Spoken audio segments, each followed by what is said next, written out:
नागरी दलित वस्ती सुधारणा योजनेअंतर्गत प्रस्तावांना मंजुरी द्यावी अशी मागणी चंद्रकांत दादा पाटील यांनी केली आहे। नागरी दलित वस्ती सुधारणा योजनेची जिल्हास्तरीय आढावा बैठक संपन्न झाली। नागरी दलित वस्ती सुधारणा योजनेअंतर्गत तासगाव व विटा नगरपालिकेच्या प्रस्तावांना मंजुरी द्यावी, तसंच आष्टा इस्लामपूर जत नगरपालिकेचे प्रस्ताव तपासून त्यांनाही मंजुरी द्यावी।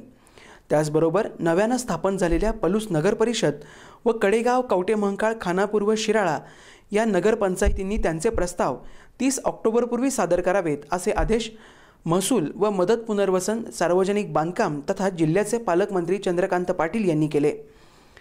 नागरी दलित वस्ती सुधारणा योजनेच्या जिल्हास्तरीय समितीच्या अध्यक्षस्थानावरून ते बोलत होते। यावेळी जिल्हाधिकारी तथा समितीचे अध्यक्ष सचिव शेखर गायकवाड, समाज कल्याण विभागाचे सहाय्यक आयुक्त सचिन कवले, विटा नगरपालिकेचे मुख्याधिकारी महेश रोकडे, तासगाव नगरपालिकेचे मुख्याधिकारी अभिजित वायकोस आदी उपस्थित होते। तहसीलदार तलाठी या सगळ्यांना सरकार पूर्ण त्यांच्या मागे आहे आणि प्रोटेक्शन देत आहे।